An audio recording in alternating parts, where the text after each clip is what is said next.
সারাদিন অফিস আর রাত 12টা পর্যন্ত ফ্রেন্ডের সাথে আড্ডা। এই নিয়ে বেশ ভালোই দিন কাটছিল। আমি ফারহান, লেখাপড়া শেষ করে এখন চাকরি করি। বাবা মায়ের একমাত্র ছেলে। বাবা মায়ের এমন কোনো কথা নেই যেটা আজ পর্যন্ত না মেনেছি।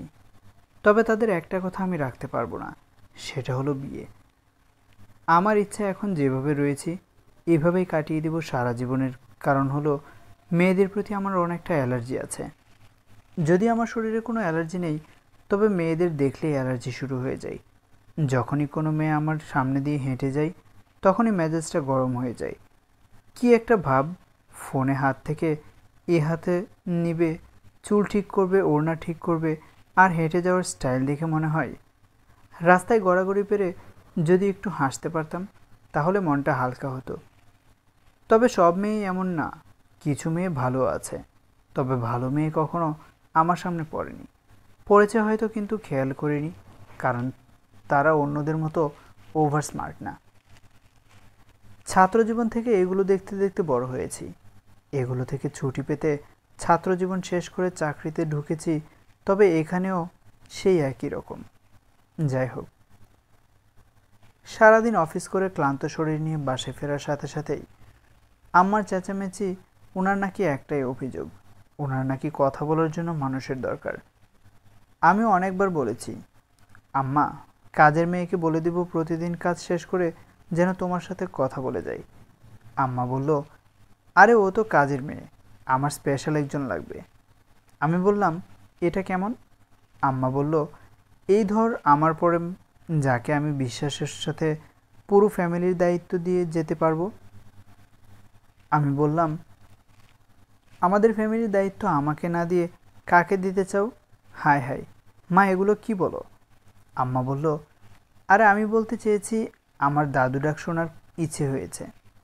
আমি বললাম, ওকে, কাল অফিস থেকে আসার সময় পাশের বাসার ছোট বাবুটাকে কোলে করে নিয়ে আসবো, আর বাবুকে সারাক্ষণ চকলেট খিলাবো, আর বলবো তোমাকে ইচ্ছে মতো দাদু ডাকতে, কেমন?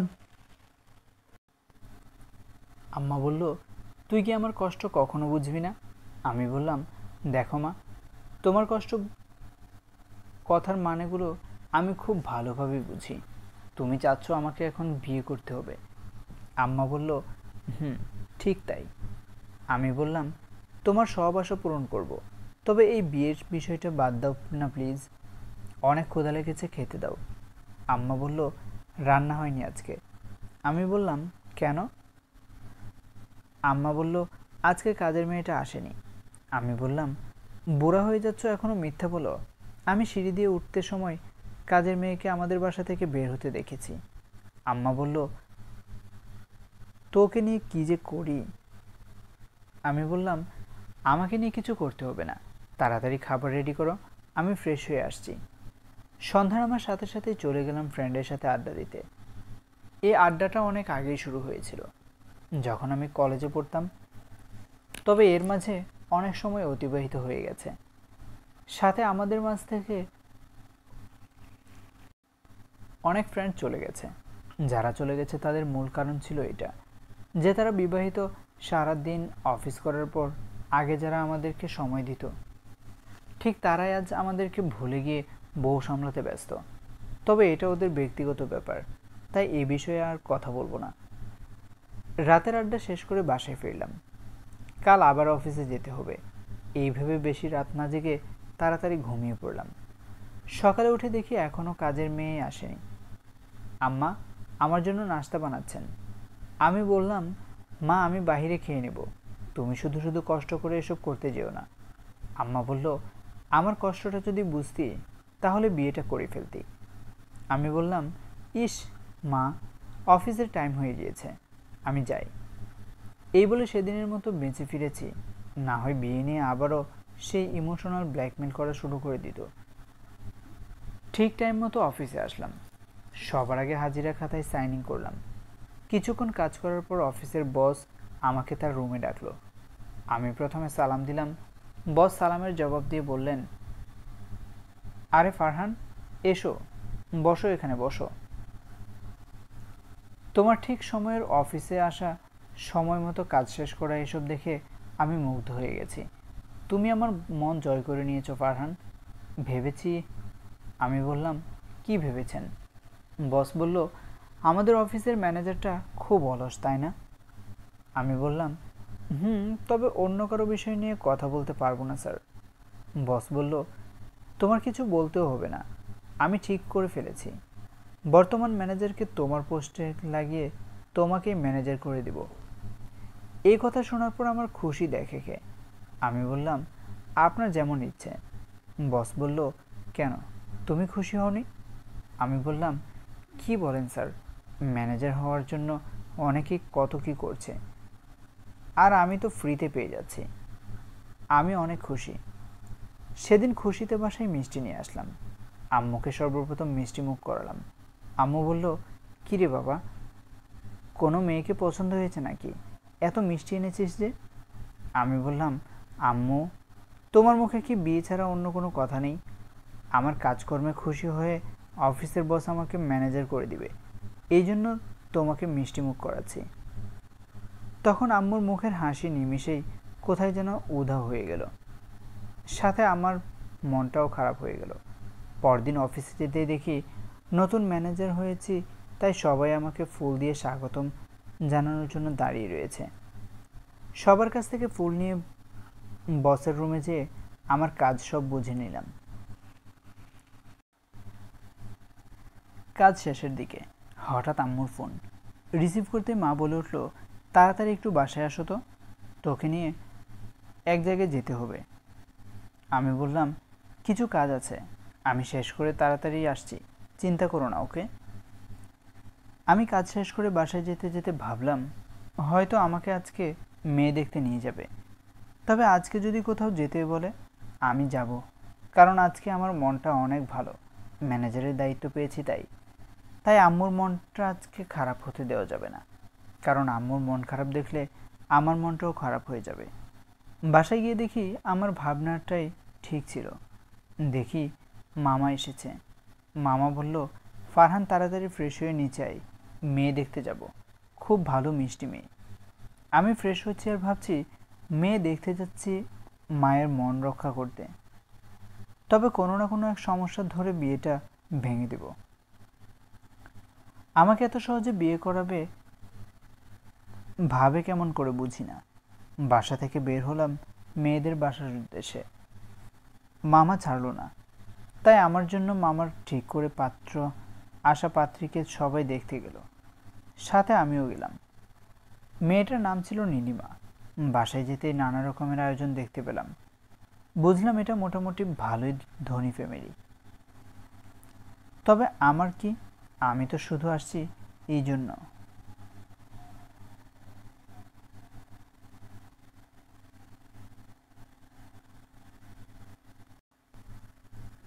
মেয়েটার যে কোনো একটা ভুল ধরে এটাকেও আগের চাটার মতো বাদ দিয়ে দিব। চা নাস্তা খেতে দিলে হাত না ধুয়েই আমি ইচ্ছে মতো খাওয়া শুরু করে দিলাম। মেয়ের বাসার লোকের আমার দিকে হাঁ করে তাকিয়ে রয়েছে। আমি বললাম, কফিটা দারুণ হয়েছে, কে বানিয়েছে? মেয়ের মা বলল, আমার মেয়ে নীলিমা বানিয়েছে। আমি বললাম, কোন নীলিমা? আমার সাথে যার বিয়ে হওয়ার কথা? মামা আমার কানে কানে বলল, দেখ ভাগিনা, আমি খুব ভালোভাবে বুঝতেছি তুই আগেরগুলোর মতোই এই বিয়েও ভাঙতে চাইছিস, তাই সবার সাথে এরকম ব্যবহার করতেছিস যাতে তারা তোকে পছন্দ না করে। তবে শুনে রাখ, এবার আর কিছু করতে পারবি না, কারণ আমি মেয়ের ফ্যামিলির সবাইকেই বলে রেখেছি।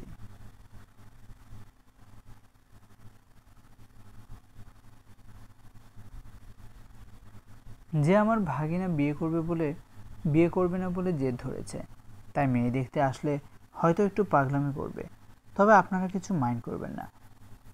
মামা বলল, এখন তুমি যতই পাগলামি করো কোনো কাজে আসবে না, কারণ তারা সত্যিটা জানে।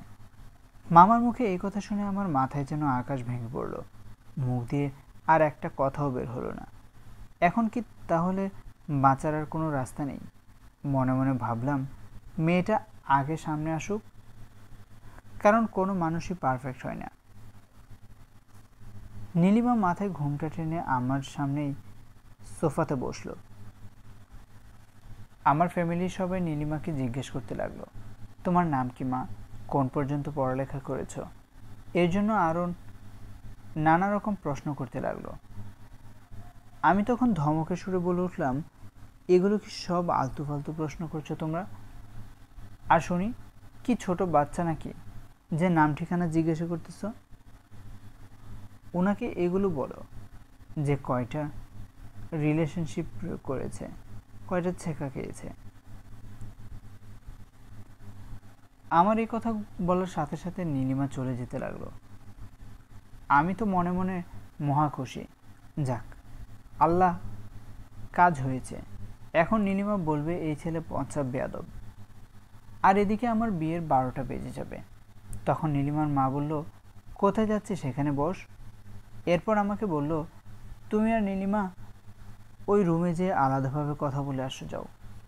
মা বলল, আরে না, আলাদাভাবে কথা বলে লাগবে না, আমাদের সিংহ থেকে, আমাদের দিক থেকে আমরা রাজি।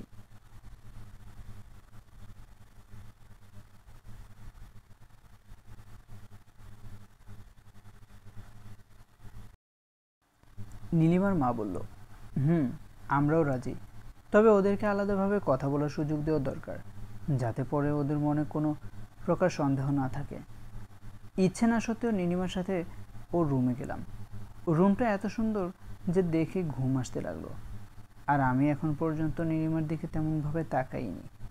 রুমে আসার পর বললাম, ঘুমটা নামান এখন। নীলিমা ঘুমটা নামালে আমি ওকে দেখে মেয়েদের বিষয়ে আমার যে অ্যালার্জিটা ছিল ওটা নিমেষেই চলে গেল। কারণ এত সুন্দর একটা মেয়ে আমি সত্যি কখনো দেখিনি। নীলিমার ধূসর কালো চুল আর চুল থেকে আসা মাতাল করা সুঘ্রাণ, কাজল মাখা টান টান চোখ দুটো, আর ওর ঠোঁট দেখে মনে হলো একটা কামড় বসাতে পারলে ভালো লাগতো। সব কিছু মিলে জ্ঞান হারানোর মতো অবস্থা। আমি বললাম, নীলিমা, বলেন। আজ পর্যন্ত কয়টা ছেলেকে আমার মতো পাগল বানিয়েছ? নীলিমা বলল, একটিও না। কারণ আমি প্রেম ভালোবাসায় বিশ্বাস করি না। সবসময় চেয়েছি বিয়ের পর স্বামীর সাথেই প্রেম করব। আমি বললাম, তোমার উত্তরটা আমার খুব ভালো লেগেছে। আমার কাছ থেকে কোনো কিছু জানার থাকলে প্রশ্ন করতে পারো। নীলিমা বলল, আমি যদি প্রশ্ন করতে শুরু করি তাহলে হয়তো আজকে আর শেষ করতে পারবো না। আমি বললাম, তখন নীলিমাকে একটা কাহিনী শোনালাম। দুইজন মহিলাকে কোনো এক অপরাধের জন্য জেলখানাতে বন্দি করা হয়। তাদেরকে 8 বছরের কারাবাসের শাস্তি দেওয়া হয়। এই 8 বছর দিন রাত 24 ঘন্টা সময় সব সময় তারা গল্প করতে করতে 8 বছর চলে গেল। যেদিন তাদের জেল থেকে বের হওয়ার কথা হলো তখনও তারা গল্প করতে করতে জেল থেকে বের হচ্ছিল আর বলতেছিল, বাকি কথা বাসায় গিয়ে বলবো। মানে তারা 8 বছর কথা বললেও তাদের কথা এখনো শেষ হয়নি। তখন নীলিমা খুব হাসতে লাগলো। 2 মিনিটের মতো হাসার পর বলল, না, আমার তাদের মতো এত কথা তো নেই, তবে মনের মধ্যে অনেক কথা বা প্রশ্ন জমিয়ে রেখেছি, যেগুলো আপনাকে বলবো ভেবেছি। তবে এখন কিছু প্রশ্ন করব, বাকি প্রশ্নগুলো পরে করব। নীলিমা বলল, আচ্ছা, আপনার চেহারা দেখে তো যে কোনো মেয়ে ক্রাশ খাবে। তো আপনি কয়টা রিলেশন করেছেন আর কয়জন মেয়েকে ছ্যাঁকা দিয়েছেন? আমি বললাম, ছোটবেলা থেকে আমার মেয়েদের উপর অনেক অ্যালার্জি ছিল, তাই যতটা পেরেছি মেয়েদের কাছ থেকে সব সময় দূরে থাকার চেষ্টা করেছি। নীলিমা বলল, আমি আপনার ব্যাপারে সব শুনেছি। আমি বললাম, ও মা, তাই? আচ্ছা, আমার ব্যাপারে আর কি কি জানেন? নীলিমা বলল, অনেক কিছুই। যেমন যেমন আজকে আপনার ইচ্ছে ছিল আমাকে কোনো না কোনোভাবে অপমান করে বিয়ের ব্যাপারটা আর সামনে নেবেন না, কিন্তু হঠাৎ করে আপনি এত ভালো হয়ে গেলেন কি করে? আমি বললাম, তোমাকে দেখার পর মেয়েদের প্রতি যে অ্যালার্জিটা ছিল ওটা দূর হয়ে গেছে। নীলিমা বলল, কেন? আমি বললাম, কারণ তোমাকে প্রথম দেখাতেই তোমার প্রেমে পড়ে গিয়েছি। এই কথা বলার সাথে সাথে নীলিমার মুখের দিকে তাকিয়ে দেখি ও লজ্জায় লাল হয়ে গেছে। নীলিমা বলল, আর হ্যাঁ, বিয়ের পর কিন্তু আমাদের রুমে বালিশ একটাই থাকবে, আমি বললাম, তাহলে আমি ঘুমাবো কিসে? নীলিমা বলল, আমি সবসময় তোমার বুকে মাথা রেখে ঘুমাবো। এটা শোনার পর এখন আমারও লজ্জা লাগছে। আমি বললাম, আচ্ছা বিয়ে তো আর এখনই হচ্ছে না, আরও 2 মাস সময় লেগে যাবে হয়তো। বিয়ের পরই না হয় রুমে কয়টা বালিশ রাখবো এগুলো ঠিক করব। নীলিমা বলল, না না, কথা দেন, বিয়ের পর রুমে একটা বালিশই থাকবে। আমি বললাম, আচ্ছা আচ্ছা বাবা, একটা বালিশও রাখবো না। আমার মন এখন কি চাচ্ছে জানো? নীলিমা বলল, কি? মন চাচ্ছে তোমাকে এখন বিয়ে করে নেই আর কোলে করে আমাদের বাসায় নিয়ে যাই। আমার এই কথা শুনে ও হেসে উঠল। তখনই অন্য রুম থেকে মামা ডাক দিয়ে বলল, ফারহান তাড়াতাড়ি এদিকে আসো তো। আমি আর নীলিমা চলে গেলাম ওই রুমে। সবাই বিয়ের ব্যাপারে কথা বলতে থাকলেও আমরা দুজন দুজনের দিকে তাকিয়ে রয়েছি।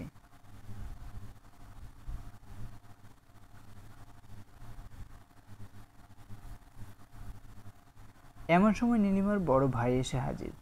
নীলিমার বড় ভাই বলল, তোমরা আমাকে না জানিয়ে কি শুরু করেছো? হ্যাঁ, এর সাথে আমার বোনের বিয়ে দিতে পারবো না, কারণ অনেক আগেই অন্য একজনকে কথা দিয়ে আসছি, আর সেই ছেলেটা নীলিমার জন্য ঠিকঠাক হবে। তখন নীলিমার মা বলল, তুই কি জানিস এরা কে? কাদের সামনে তুই এভাবে কথা বলছিস? আমার তো মেজাজ গরম হয়ে গেল। এতদিন পর কোনো মেয়েকে ভালো লাগলো, তাও আবার এরকম সমস্যা। নীলিমার ভাইয়ের কথা শুনে মেজাজটা একদম খারাপ হতে লাগলো। নীলিমার মা ওর ভাইকে বলল, দেখো সামনে যে ছেলেটা বসে আছে, এই ছেলের নাম ফারহান। আর ফারহান একটা কর্তৃপতির ছেলে হয়েও ছোটোখাটো চাকরি করে। ওদের এত টাকা পয়সা যে চাকরি না করেই ভালোভাবেই চলে যাবে। তবুও মন মানসিকতা দেখো, কখনো কাউকে বুঝতে দিইনি তাদেরও যে কিছু, এত কিছু। আর আমাদের শেষ কথা, নীলিমাকে সেই ফারহানের সাথে বিয়ে দিব, ফাইনাল। নীলিমা বলে উঠল, আমি ফারহানকে ছাড়া অন্য কাউকে নিয়ে কিছু ভাবতে পারবো না। তখন আমার মনটা ভালো হয়ে গেল। যাক, নীলিমার মন জয় করতে পেরেছি তাহলে। ফাইনালি সেদিন নীলিমার সাথে আমার বিয়ে ঠিক করে আসলাম। 2 মাস পর আমাদের বিয়ে। মাঝখানে রমজান মাস আর রমজানের ঈদের পরপরই বিয়ে। সেদিন বাসায় পৌঁছে ফ্রেশ হতেই অচেনা এক নম্বর থেকে ফোন আসলো। প্রথমে রিসিভ না করলেও পরের বার রিসিভ করলাম। ওপাশ থেকে এক মেয়ে বলল, আমি চক্ষু হসপিটাল থেকে ফোন করেছি, আপনার নাকি চোখে সমস্যা। আমি খুব ভালোভাবে বুঝতে পেরেছি কেউ হয়তো মজা নিতে ফোন করেছে। আমি বললাম, আমার খুব চোখের সমস্যা। আমি রাতের আঁধারে কিছু দেখতে পাই না, আর স্বপ্নগুলো কেমন যেন ঝাপসা দেখি। এর জন্য কি করতে হবে? মেয়ে বলল, আপনার যেটা করতে হবে তা হলো রাতের আঁধারে লাইট জ্বালিয়ে চলাফেরা করবেন, আর রাতে ঘুম আসার আগে মনে করে চশমা পরে ঘুমাইতে যাবেন, তাহলে সবগুলো ক্লিয়ার দেখবেন। আমি বললাম, তাই?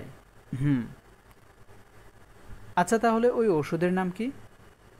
মেয়েটা বলল, টেলিমেডিসিন। আমি বললাম, আর আপনাদের হসপিটালের নাম কি? এটা কোথায়? মেয়েটা বলল, হসপিটালের নাম হলো টেলিমেডিসিন চক্ষু হসপিটাল, আর হসপিটাল থেকে আমি নীলিমা বলছি। আমি বললাম, ও, যতদূর শুনেছি তুমি এইচএসসি পাস, তবে ডাক্তার হলে কবে? নীলিমা বলল, টেলিমেডিসিন সেবা দিতে আবার ডাক্তার হওয়া লাগে নাকি?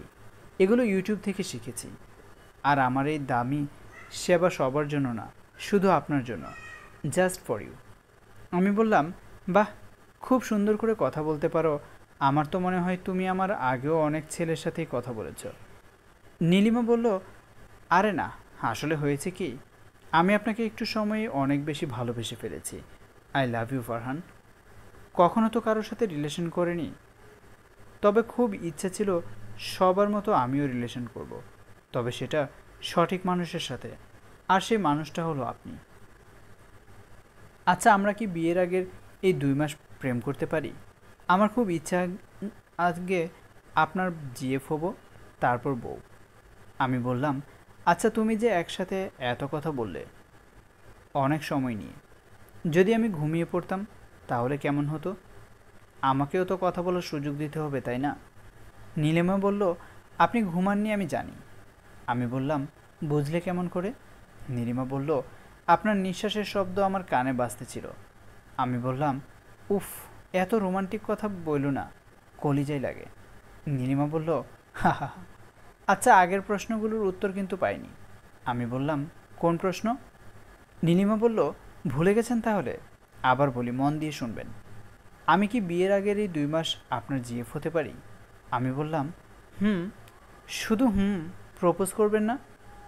আমি বললাম, তুমি আগে করো। নীলিমা বলল, একবার করেছি তো। আমি বললাম, আমার চোখের সাথে সাথে কানেও সমস্যা, তাই হয়তো শুনতে পাইনি। নীলিমা বলল, হা হা, ওকে, আই লাভ ইউ। আমি বললাম, ট্যাপ ইউ টু। নীলিমা বলল, এটা কি বললেন? আমি বললাম, নতুন স্টাইল এটা। নীলিমা বলল, নতুন লাগবে না, পুরাতনটা করেন। ওকে, ভালোবাসি ভালোবাসি ভালোবাসি শুধু তোমাকে, এখন চলবে? নীলিমা বলল, হুম, খুব চলবে। আচ্ছা, এটা কি তোমার ফোন নাম্বার? নীলিমা বলল, না, আমার ফোন নেই, এটা আম্মুর ফোন, আর আম্মুর এখন আমার পাশেই। আমি বললাম, উনি কি আমাদের সব কথা শুনছেন? নীলিমা বলল, উনি আমার পাশে ঠিক আছে, তবে ঘুমিয়ে রয়েছে। আমি বললাম, ও আচ্ছা, বাঁচা গেল। আচ্ছা, এখন রাখছি, গোসল করব। নীলিমা বলল, আচ্ছা ঠিক আছে, তবে বাথরুমের দরজা ঠিকঠাকভাবে লাগিয়ে নেবেন কেমন? আমি বললাম, তোমার কি মনে হয় আমি রাস্তা দিয়ে নেচে নেচে গোসল করি?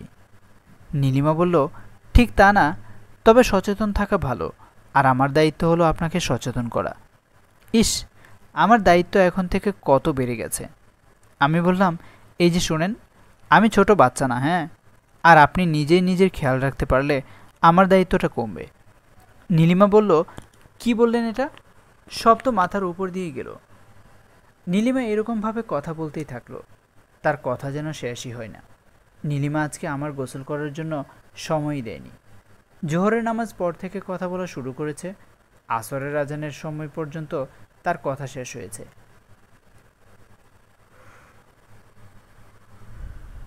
তবে তার শেষ কথা ছিল এটা, আচ্ছা এখন রাখি, রাতে অনেক কথা হবে।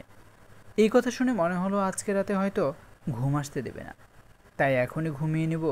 রাতে যদি গোসলের মতো ঘুমানোরও সুযোগ না পাই তাহলে? আসলে হয়েছে কি, ও কখনো প্রেম করেনি, এর জন্য ওর মনের কথা পার্সোনালভাবে কারো কাছে শেয়ার করতে পারেনি। এখন যখন এতদিন পর একজন লাইফলাইন পেয়েছে, তাই কথা বলতে শুরু করলে শেষ করতে চায় না। আমি এতে অবশ্য বিরক্ত হই না, কারণ ওর কণ্ঠ এতই মিষ্টি যে শুনলেই শুধু ঘুম আসে। এগুলো ভাবতে ভাবতে একসময় ঘুমিয়ে পড়লাম। ঘুম থেকে উঠলাম সন্ধ্যার দিকে। উঠে দেখি অনেক ঝড় বৃষ্টি হয়েছে বাহিরে, যার ফলে আজকে সারা রাত, এমনকি কালকে সারাদিনেও কারেন্ট না আসতেও পারে। ফোন হাতে নিয়ে দেখি ফোন অফ হয়ে রয়েছে। এখন কেমন করি, আম্মুরটাও নষ্ট হয়েছে, আর নীলিমার নাম্বারটাও তো মুখস্থ করিনি। কেমনটা লাগে এখন? সারা রাত আমার চোখে এক ফোঁটাও ঘুম নেই। ভালো তো আমিও বাসি, তাই খুব চিন্তা হচ্ছিল, আমাকে ফোনে না পেয়ে নীলিমা অনেক চিন্তা করবে। রিলেশনের প্রথম দিকে যদি এমন হয় তাহলে পরে কেমন হবে? মনে মনে ভাবলাম, যা হবার হবে। কারেন্ট আসবে না জেনেও ফোনটা চার্জে লাগিয়ে ঘুমিয়ে পড়লাম রাত 3টার দিকে। সকালে ঘুম থেকে উঠে ফোনটা হাতে নিয়ে দেখি ফোনে 80% চার্জ হয়েছে। তার মানে রাতে কারেন্ট আসছিল। ফোন অন করার 1 মিনিট পরেই নীলিমার ফোন আসলো। ফোনটা রিসিভ করতেই 2 মিনিটের মতো হ্যালো হ্যালো করলাম, তবে ওপাশ থেকে কোনো সারা শব্দ না আসায় লাইনটা কেটে দিলাম। তখন আবারও ফোন দিল। রিসিভ করে বললাম, কথা বলার ইচ্ছা না থাকলে অযথা ফোন দিচ্ছ কেন? এমন সময় নীলিমা বকাঝকা শুরু করে দিল। আমাকে কথা বলার সুযোগ দিলই না, তার মতো সে বকাঝকা করতেই চায়। এক সময় কান্না করিয়ে দিল। নীলিমা বলল, আপনি এমন, হ্যাঁ, আপনি জানেন না আপনাকে ফোনে না পেলে আমি চিন্তায় থাকব, তবুও কেন ফোন অফ করে রেখেছেন? কান্না সুরে বলল। আমি বললাম, আচ্ছা আমাকেও তো কথা বলার সুযোগ দাও, আমি তোমাকে বুঝিয়ে বলছি কি হয়েছিল। নীলিমা বলল, আপনি আর কি বুঝাবেন? আমি তো খুব ভালোভাবে বুঝে গেছি আমার সাথে কথা বলতে মন চাই না আপনার। আমি বললাম, চুপ, একদম চুপ। রেগে গিয়ে বললাম, আচ্ছা কি হয়েছে বলেন। তবু রাগ দেখায় না, ভয় করে। আমি বললাম, কালকে তোমার সাথে কথা বলা শেষ করে চার্জে না লাগিয়ে ঘুমিয়ে পড়েছিলাম। এরপর অনেক ঝড় বৃষ্টি হয়েছে, এখানে কারেন্ট চলে গেছে, এখনও এদিকে লোডশেডিং হচ্ছে। নীলিমা বলল, তাহলে এটা বললেই তো হতো, আর আপনি ফোন চার্জে লাগাননি কেন? আমি বললাম, আবার শুরু করেছ?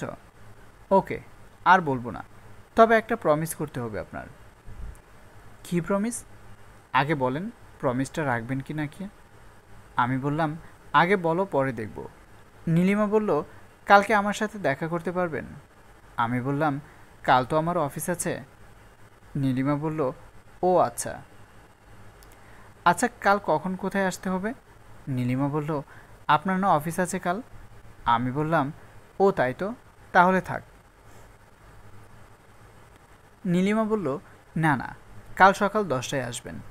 আমি বললাম, ওকে।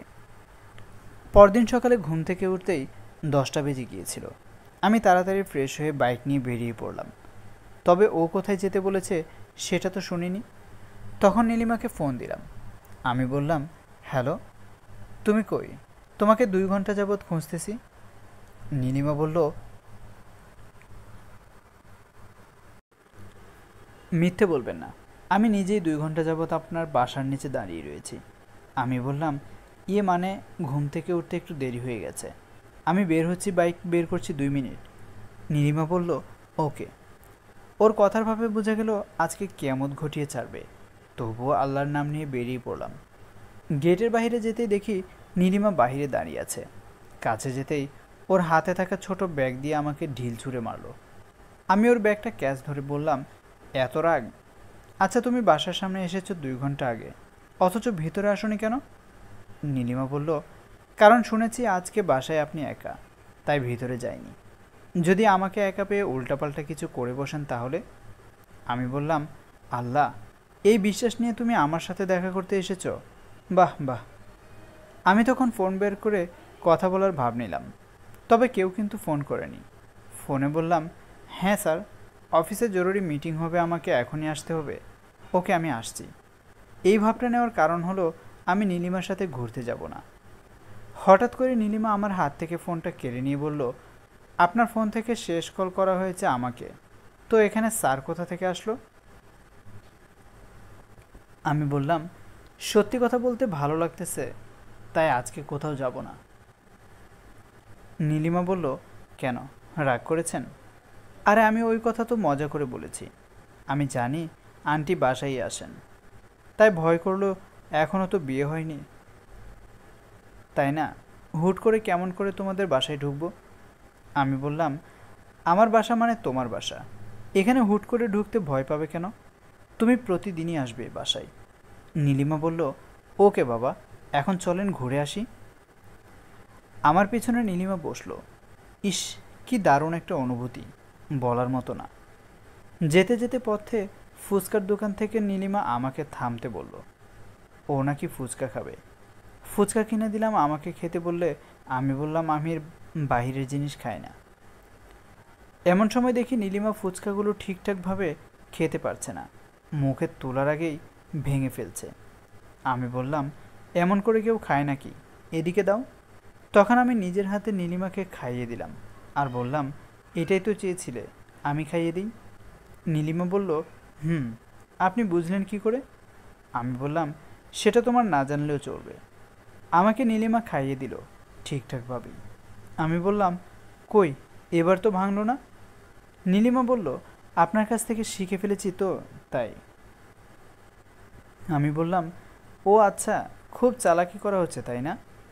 সেদিন আমার বেস্ট দিন ছিল, সারাদিন খুব ঘুরেছি, অনেক কিছু দুজন মিলে উপভোগ করেছি। এক কথায় নীলিমার সাথে কাটানোর প্রতিটা মুহূর্তগুলো অনেক সুন্দর ছিল। নীলিমাকে বাসায় পৌঁছে দেওয়ার সময় ও বলেছিল, আমি কি তোমায় একটু জড়িয়ে ধরতে পারি? আমি মাথা নেড়ে হ্যাঁ বলার সাথে সাথে ও আমাকে জড়িয়ে ধরল। 1 মিনিট এভাবে থাকার পর আমার কপালে ছোট করে একটা কিস করে বাসায় ঢুকে পড়ল। ও এতটাই লজ্জা পেয়েছিল যে বাসায় ঢোকার সময় ও আর পেছন ফিরে তাকায়নি। ওদের বাসা থেকে আমাদের বাসা বেশি একটা দূর ছিল না। এভাবেই চলতে থাকলো কিছুদিন। 2 দিন পর থেকেই রমজান মাস শুরু। রমজানের আগের দিন বিকেলে ঘুমিয়েছি, হঠাৎ করে আমার মাথায় কে যেন হাত বুলিয়ে দিচ্ছে। আমি চোখ খুলতেই দেখি নীলিমা দাঁড়িয়ে। তখন আমার পরনে ছিল হাফ প্যান্ট আর খালি গায়ে। নীলিমাকে দেখেই আমি কাঁথার নিচে চলে গেলাম। কাঁথার নিচ থেকে বললাম, তুমি এখানে কি করছো? কখন এলে? এগুলো পরে শুনবো, আগে 2 মিনিটের জন্য বাইরে যাও, কাপড় পরে নিই। নীলিমা বলল, বাবা এত শরম? এই শরম যেন সারা জীবন থাকে। আমি বললাম, উফ প্লিজ যাও না। নীলিমা বাহিরে চলে গেলে আমি কাপড় পরে ঠিকঠাক হয়ে বললাম, এবার ভিতরে এসো। নীলিমা বলল, পারবো না, কোলে করে নিয়ে যান। এখন এত শক্তি নেই তাই পারবো না। নীলিমা বলল, কি? ওকে ওকে, নিয়ে আসছি। নীলিমাকে কোলে করে নিয়ে এসে বিছানায় বসালাম। বাপরে বাপ, কি সাংঘাতিক ভারী। আমি বললাম, আচ্ছা তুমি হঠাৎ এখানে? নীলিমা বলল, আমি আর আম্মু এখান দিয়ে যাচ্ছিলাম, তাই ভাবলাম তোমার সাথে দেখা করে যাই। আমি বললাম, সত্যি কথা বলো। নীলিমা বলল, আপনাকে দেখতে মন চেয়েছিল তাই চলে এসেছি। আমি বললাম, ও আন্টি কই? নীলিমা বলল, নিচে আন্টির সাথে কথা বলছে, আর আমি তোমার জন্য নিজ হাতে নুডলস করে এনেছি, কাছে আসেন খাইয়ে দিই। সব কিছু শেষে আমাদের বাসা থেকে চলে যাওয়ার সময় আবারও সেই আগের মতো জড়িয়ে ধরলো। এরপর 2 গালে 2টা কিস করে চলে যেতে লাগলো। আমি ওর হাত ধরে টান দিয়ে ওর মুখ আমার মুখের কাছে এনে বললাম, এর আগের বার শুধু তুমি কিস করেছ, আমাকে সুযোগ দাওনি, এখনও তুমি কিস করেই চলে যাচ্ছ। এই বলে নীলিমার ঠোঁটে কামড় বসিয়ে দিলাম। নীলিমা এক দৃষ্টিতে আমার দিকে তাকিয়ে রয়েছে। সেদিনের মতো একটুতে নীলিমাকে ছেড়ে দিলাম, কারণ প্রথম প্রথম যদি বেশি কিস করলে আবার যদি মাইন্ড করে। জীবনের প্রথম কোনো মেয়েকে কিস করলাম। মনে মনে ঠিক করলাম আজকে সারাদিন আর কিছু খাবো না, কারণ যে লিপস্টিক খেয়েছি তাতে মনে হয় না 2 দিন আর ক্ষুধা লাগবে। নীলিমাকে বাসায় পৌঁছে ফোন করতে বলেছিলাম। কিছুক্ষণ পর নীলিমা ফোন করলো। নীলিমা বলল, কি করছো? আমি বললাম, তোমার কথাই ভাবছিলাম। নীলিমা বলল, কি কথা শুনি? আমি বললাম, তুমি আর কিছুক্ষণ থাকলে আরও কয়েকটা কিস করতে পারতাম। নীলিমা বলল, শয়তান, তাও তো কম কিস করোনি, 7টা করেছো। আমি বললাম, বলো কি, 1 মিনিটের কম সময়ে এতগুলা? নীলিমা বলল, আচ্ছা শোনো, প্রথম রোজায় আমাদের বাসায় ইফতারির দাওয়াতের আয়োজন করা হয়েছে, যদি তোমার বাসার সবাইকে নিয়ে আসবা কিন্তু। আমি বললাম, কই, তোমার আম্মু তো কিছু বলল না? নীলিমা বলল, উনি আমাকে জানিয়ে দিতে বলেছে, কারণ ওনার ফোন এখন আমার কাছে থাকে। আমি বললাম, ও আচ্ছা, তাহলে আমাদের বাসার সবাইকে পাঠিয়ে দিবনে, সমস্যা নেই। নীলিমা বলল, আর তুমি আসবে না? আমি বললাম, না। নীলিমা বলল, আসবা না? না। আবার বলো। আসবো, তোমাদের বাসায় দাওয়াত, আমি না এসে থাকতে পারি বলো? নীলিমা বলল, এখন ঠিক আছে, তবে না আসলে কী যে করব আমি নিজেও জানি না। আমি বললাম, উফ, আসবো বললাম তো। নীলিমা বলল, ওই রাগ দেখাবে না, ভালোভাবে বলো যে হ্যাঁ সোনা, আমি অবশ্যই আসব। আমি বললাম, এইটাই বলতে চেয়েছিলাম, এখন হয়েছে? না হয়নি, তুমি নিজে বলো এভাবে। আমি বললাম, আচ্ছা বাবা, আসবো বললাম তো। হয়নি আবার। হ্যাঁ সোনা, অবশ্যই আসবো। এখন হয়েছে। আচ্ছা এখন রাখছি, আম্মু ডাকছে। আমি বললাম, ওকে, কাজ শেষ করে ফোন দিও। কালকে নীলিমাদের বাসায় দাওয়াত, তাই নীলিমা ফোনে বেশি কথা বলতে পারছে না। অনেক কাজ আছে, ওর কিছু আত্মীয় স্বজন এসেছে, তাদেরও খেয়াল রাখতে হচ্ছে। তবুও 1 ঘন্টা পর পর ফোন করে 5 থেকে 10 মিনিট কথা বলে আবার রেখে দিচ্ছে।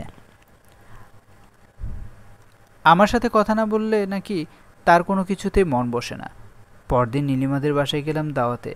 ইফতারের সময় ছিল না বেশি, তাই কারোর সাথে দেখা না করেই সবার সাথে ইফতারি শেষ করলাম।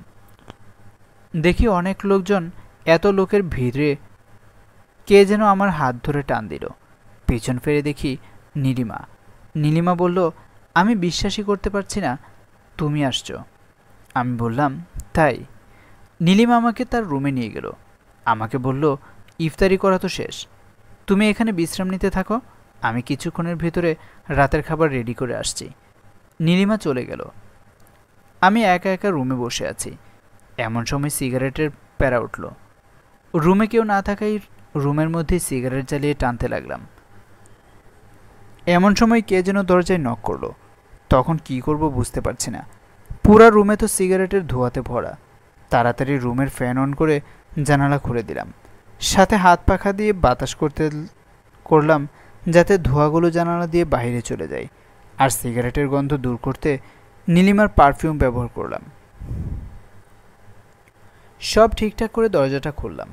খুলে দেখি 4 থেকে 5 বছরের একটা বাচ্চা ছেলে। এটা দেখার জন্য মোটেও আমি প্রস্তুত ছিলাম না। আমি তখন পিচি বাচ্চাটার গাল টানতে থাকলাম আর বললাম, কী রে ভাই, আসার আর টাইম পেলি না? তোর জন্য সিগারেট তো খেতেই পারলাম না, সাথে কত কষ্টই না করালি। আর তোর জন্য নীলিমার অর্ধেক পারফিউম শেষ করেছি। বাচ্চাটা আমার কথায় কোনো রিয়েক্ট না করেই বলল, পকেট থেকে চকলেট বের করে মুখে দিল। আমার হাত দুটো প্যান্টের পকেটে ঢুকিয়ে পেছন ফিরে চলে গেল। বাচ্চাটার হাবভাব দেখে হতবাক হয়ে গেলাম। আমি নিজেও তো এত সুন্দর করে ভাব নিতে পারি না। যাই হোক, আপদটা বিদায় হয়েছে। আবারও রুমে ঢুকে দরজাটা ভালো করে লাগিয়ে দিলাম। সিগারেটের প্যাকেটটা খুলে সবেমাত্র আর একটা সিগারেট জ্বালাবো এমন সময় আবারও দরজায় নক। কেমনটা লাগে? বাচ্চাটা তাহলে আবারও ফিরে এসছে। আমার রাগে মাথা ফেটে যাচ্ছিল। এমনিতে উঠেছে সিগারেটের প্যারা, তার মধ্যে এরকম জ্বালাতন কি আর ভালো লাগে? আমি রেগে দরজা খুলতে খুলতে বললাম, কী রে ভাই, আর কত জ্বালাতন করবি? শান্তিতে বসে সিগারেট খাবো। এইটুকু বলেই দেখি দরজার সামনে নীলিমার আম্মু। নীলিমার আম্মু বলল, কি হয়েছে ফারহান, খুব রেগে আছো মনে হচ্ছে। আর তোমাকে তো জ্বালাতন করেছে কে? আমি বললাম, না তেমন কিছু না। নীলিমার আম্মু বলল, নিচে আসো, সবাই একসাথে খাবো আজকে। আমি নিচে যেয়ে রাতের খাবার শেষ করলাম। খাওয়া শেষ করে বাসার বাইরে আসলাম সিগারেট খাওয়ার জন্য। ওমা, বাইরে যেতেই কয়েকটা মেয়ে আমাকে ঘিরে ধরলো আর বলল, ভাইয়া আপনার নাম কি ফারহান? আমি বললাম, হুম, কেন? তখন মেয়েগুলো একে অন্যজনের সাথে ফিসফিসানি করে কানাকানি করতে লাগলো। আমি কান পেতে তাদের কথা শোনার চেষ্টা করলাম। এমন সময় এক মেয়ে বলে উঠল, আরে তোরা আসতে কথা বল, ফারহান ভাই সব শুনতেছে কিন্তু। আমি বললাম, কই না তো, আমি কিছু শুনিনি, সত্যি কিছু শুনতে পাইনি। তখন কোথা থেকে যেন নীলিমা এসে বদমাইশ মেয়েদের হাত থেকে বাঁচিয়ে আমাকে নিয়ে চলে এলো। আবারও ওর রুমে নিয়ে আসলো আর বলল, তোমার সাথে সাথে এত কথা কিসের? ওদের সাথে এত কথা কিসের? আমি বললাম, আমি কিছু করিনি, শুধু নামটা বলেছি। নীলিমা বলল, তাই? আমার তখন চোখ গেল নীলিমার ঠোঁটের দিকে। ওর ঠোঁটের দিকে তাকাতেই সিগারেটের সব প্যারা ভুলে গেলাম। ইস, কত সুন্দর গোলাপি ঠোঁট! আমি আর নিজেকে ঠিক রাখতে পারলাম না। তখন নীলিমার ঠোঁটে লম্বা একটা কিস করলাম, 3-4 মিনিট সময় নিয়ে। এত লম্বা কিস করে শ্বাস নিতে কষ্ট হচ্ছিল দুজনেরই। নীলিমা লজ্জা পেয়ে কিছু না বলেই নিচে চলে গেল। তখন রাত বাজে 8টার কাছাকাছি। ভাবলাম আর রাত হতে দেওয়া যাবে না, বাসায় চলে যেতে হবে। আগেই বলেছি নীলিমাদের বাসা থেকে আমাদের বাসা বেশি একটা দূর না, বাইক নিয়ে 10 থেকে 15 মিনিটেই বাসায় চলে যেতে পারবো। নীলিমার পিছু পিছু আমিও নিচে চলে গেলাম। নীলিমার আম্মুর সাথে দেখা করে বললাম, আজকে তাহলে আসি? নীলিমার মা বলে, মানে কি, আজকে থাকবা না তুমি? আমি বললাম, না, ভাবলাম বিয়েই তো করিনি, এখন রাত থাকা যাবে না। নীলিমার মা বলল, আমি এত কিছু বুঝি না, তোমাকে আজকে থাকতেই হবে, কারণ আজকে অনেক বিজি ছিলাম, তাই তোমাকে সময় দিতে পারিনি বেশি। আমি বললাম, তাই কি হয়েছে, অন্য একদিন না হয় আসবো, বাসা তো কাছেই আছে। নীলিমার মা বলল, আমি কিছু জানি না, নীলিমা যদি যেতে দেয় তাহলে আমার কিছু বলার নেই। আমি নীলিমাকে একটু দূরে সরিয়ে এনে বললাম, আচ্ছা আজকে তাহলে আসি, বাসায় পৌঁছে তোমাকে ফোন দেব, কেমন? নীলিমা বলল, আজকে যাওয়াটা কি খুব প্রয়োজন? আমি বললাম, না তেমন কোনো কাজ নেই, তবে এখানে থাকতে পারবো না। নীলিমা বলল, ওকে, তাহলে যাও। হঠাৎ করে দেখি নীলিমার চোখের কোণে পানি। আমি হাত দিয়ে পানি মুছে দিতেই ঝরঝর করে আরও পানি পড়তে লাগলো, তবে কোনো শব্দ ছাড়া। নীলিমার মতো এত চঞ্চল মেয়ের চোখে পানি, সত্যি আমি আর সহ্য করতে পারলাম না। আমি নীলিমাকে বুকে জড়িয়ে নিয়ে বললাম, পিচ্চি মেয়েদের মতো কান্না করতেছো কেন? আচ্ছা শোনো, আমাদের এখনও বিয়ে হয়নি, তাই আমার বাসা থেকে আম্মা বলেছে যত রাতই হোক না কেন বাসায় চলে আসবে, কারণ বিয়ের আগেও ওদের বাসায় থাকলে লোকে বলবে বিয়ের আগেই রাত থাকা শুরু করে দিয়েছে। এখন তো কে কাকে সমস্যায় ফেলবে এই নিয়েই থাকে সবাই। অবশেষে নীলিমাকে বোঝাতে পেরেছি। নীলিমা বলল, আচ্ছা যেতে দেব, তবে একটা শর্ত আছে। আমি বললাম, কী শর্ত? নীলিমা বলল, আমি যখন দেখা করতে বলবো তখনই চলে আসতে হবে কিন্তু। আমি বললাম, ওকে। নীলিমা বলল, মনে থাকবে তো? আমি বললাম, হ্যাঁ সোনা, মনে থাকবে। এখন নীলিমার মুখে হাসি ফুটল। সেদিন বাসায় আসতে রাত 11টা বেজে গিয়েছিল। বাসায় এসেই আম্মুর বকা শুনতে হয়েছে। সারাদিন ব্যস্ত ছিলাম, তাই চোখ খোলা রাখতে পারতেছিলাম না। হালকা ফ্রেশ হয়ে ঘুমিয়ে পড়লাম। রাত 3টার দিকে ঘুম ভাঙল ফোনের রিং বাজার কারণে। আমি নাম্বার না দেখেই রিসিভ করলাম। আমি বললাম, হ্যালো, কে? ঘুমে হাবুডুবু খাচ্ছি। ওপাশ থেকে বলল, আমি নীলিমা। আমি বললাম, কোন নীলিমা? এই বলে আবারও ঘুমিয়ে পড়লাম। নীলিমা বলল, ওই বদ, গাঞ্জা খাইছো নাকি? তুমি না একটু আগে আমাদের বাসা থেকে লক্ষ্মী ছেলের মতো চলে গেলে, তো এসব কখন খাইছো? আমি তখন পুরোপুরি ঘুম ভাঙল। চোখে হালকা পানি ছিটা দিলাম, কারণ বুঝে গিয়েছি আজকে রাতে আর ঘুম আসতে দেবে না। আমি বললাম, না কিছু খাইনি, তবে প্রচুর ঘুম আসছিল। নীলিমা বলল, ইস, সরি সোনা, এত রাতে ফোন দিয়ে বিরক্ত করার জন্য। আমি বললাম, ব্যাপার না। আচ্ছা এত রাতে কী মনে করে ফোন করলে?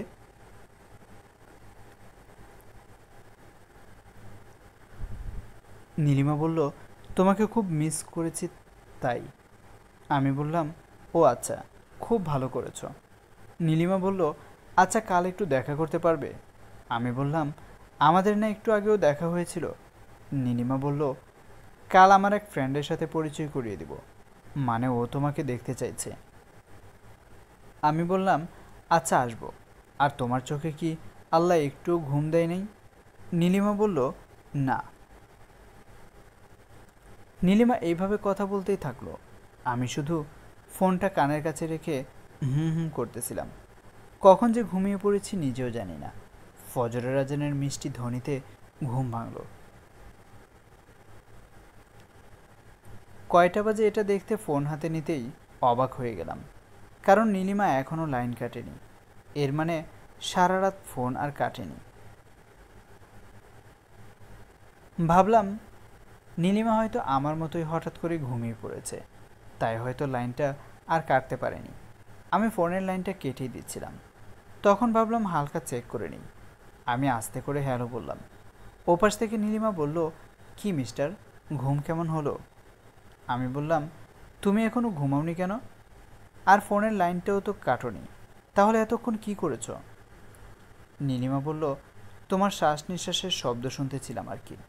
ইস, কি রোমান্টিক নিঃশ্বাস। আমি বললাম, আল্লাহ। নীলিমা বলল, আমাকে তুমি লাইনে রেখে নাক ডেকে ঘুম দিচ্ছিলে, আর আমি তোমার নাক ডাকার শব্দের কারণে ঘুম আসতে পারিনি। ভেবেছি তোমার শ্বাস নিঃশ্বাসের শব্দ শুনতে শুনতে ঘুমাবো, কিন্তু তোমার নাক ডাকা আমার রাতের ঘুম হারাম করে দিয়েছে। কালকে আসো, মজা দেখাবো। আমি বললাম, আচ্ছা। পরদিন সকালে উঠেই চলে গেলাম নীলিমার সাথে দেখা করতে। দূর থেকে দেখা যাচ্ছে নীলিমা আর ওর ফ্রেন্ড বসে আছে। কাছে যেতেই দেখলাম ওর ফ্রেন্ড আর কেউ না, আমাদের অফিসেই চাকরি করে, নাম ফাতেমা। আমাকে দেখেই ফাতেমা বলে উঠল, ফারহান ভাই আপনি? নীলিমা বলল, ফাতেমা, তুই ওকে কেমন করে চিনিস? ফাতেমা বলল, আরে ফারহান ভাই আর আমি এক অফিসেই চাকরি করি, ওখানে সবাই ফারহান ভাইকে অ্যালার্জি বাবু বলে। নীলিমা বলল, অ্যালার্জি বাবু কেন? কারণ উনি কোনো মেয়েকেই সহ্য করতে পারে না তাই। নীলিমা বলল, দেখতে হবে না কার বিএফ। এই বলে আমার গাল টেনে কিস করতে লাগলো। আমি বললাম, এই কি করছো, ছাড়ো, ফাতেমা আছে। নীলিমা বলল, তো কি হয়েছে? ফাতেমা বলল, নীলিমা, বল। একটা কথা বলি, কিছু মনে করিস না। ফারহান ভাই কোনো মেয়েদেরই সহ্য করতে পারে না, তো তোকে সহ্য করে কেমন করে? তুই তো শয়তানের রানী। নীলিমা বলল, ও ও তুই বুঝবি না, এটা হলো ভালোবাসা। সব কাজ শেষ করে বাসায় ফিরলাম। বাসায় ফিরে দেখি বাসার সবাই আমার বিয়ে আয়োজন কেমন হবে এগুলো নিয়ে কথা বলছিল। আমাকে বলল, বিয়ের তো আর বেশি দিন বাকি নেই, 10 থেকে 15 দিন আছে।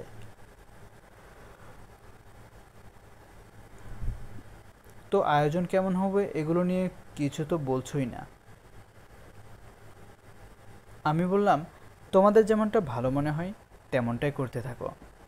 দেখতে দেখতে বিয়ের দিন তারিখ ঘনিয়ে আসলো। আমি সব সময় দিনগুলো হিসাব করি। এই দিনগুলো এত লম্বা কেন শেষই হতে চায় না। এই বিয়ে নিয়ে নীলিমার সাথে প্রতি রাতে 3 থেকে 4 ঘন্টা ফোনেই কথা বলতাম। ইস, কি রোমান্টিক কথাবার্তা। কয়টা বাচ্চা নেব এগুলো নিয়েও আমাদের ঝগড়া হতো। আমি শুধু বলতাম, তোমাকে পুরো ফুটবল টিমের আব্বু বানিয়ে দিব। ও বলতো, তাহলে আমিও তোমাকে পুরো ফুটবল টিমের আব্বু হতে সাহায্য করব। এরকম আরও অনেক রোমান্টিক কথা হতো। ধীরে ধীরে নীলিমা আমার মনের মধ্যে জায়গা করে নিল, যে জায়গাটা শুধু নীলিমার, আর সেই জায়গাটা পৃথিবীর অন্য কেউ ছিনিয়ে নিতে পারবে না। সে যত সুন্দরী হোক না কেন তবুও পারবে না। আর আমার নীলিমা কি কম সুন্দর নাকি? একদম ডানাকাটা পরীর মতো দেখতে। আগামীকাল ঈদ। এই ঈদের দিন নিয়ে আমাদের ফ্রেন্ডদের অনেক প্ল্যান ছিল। অনেক জায়গায় ঘুরতে যাব, সারাদিন ঘুরবো, নতুন নতুন জায়গাতে যাব। তবে একটু চিন্তা হচ্ছিল, নীলিমা যদি ঈদের দিন দেখা করতে বলে তাহলে আমার আর ফ্রেন্ডদের সাথে বেড়াতে যাব হবে না। ঈদের আগের রাতে নীলিমার ফোন আসলো। নীলিমা কথা বলা শুরুর আগেই আমি বলে ফেললাম, দেখো, কালকে আমি কিন্তু তোমার সাথে দেখা করতে পারবো না। নীলিমা বলল, আমি কি তোমাকে দেখা করতে বলেছি? আমি বললাম, ঠিক তা না, কিন্তু। নীলিমা বলল, আমি তো শুধু তোমাকে বলতে চেয়েছিলাম যেখানেই যাও না কেন একটু পরপর ফোন দিবা। আমি বললাম, ও আচ্ছা, দেব। নীলিমা বলল, থাক, দিতে হবে না, আচ্ছা এখন রাখছি। আমি বললাম, এত তাড়াতাড়ি এইমাত্র না ফোন করেছ? নীলিমা বলল, তো তো কি হয়েছে? আমার এখন কথা বলতে ইচ্ছে করছে না। বুঝলাম নীলিমা হয়তো অনেক রাগ করেছে। ধুর, আমি শুধু শুধু আগে ওই কথা বলতে গেলাম। সারা রাত ফ্রেন্ডদের সাথে আড্ডা দিলাম। আর কালকে পিকনিকে যাব, তাই কালকের খাবার আজকেই রান্না করতে হবে। সবাই একসাথে মিলে রান্নার কাজ শেষ করব। এরপর সব ফ্রেন্ডকে এক জায়গায় ডেকে বললাম, দোস্ত, তোদের সাথে কালকে আমি কোথাও যেতে পারবো না, একটা জরুরি কাজ আছে। ফ্রেন্ডরা বলল, ভাবিকেই সব সময় দিবি নাকি? আমাদেরকে কিছু সময় দিতে কি কষ্ট লাগে? বন্ধুরা, আজকের গল্পের নাম রোমান্টিক বউ। গল্পের প্রথম অংশ লিখেছেন ফারহান আহমেদ সাজ্জাদ।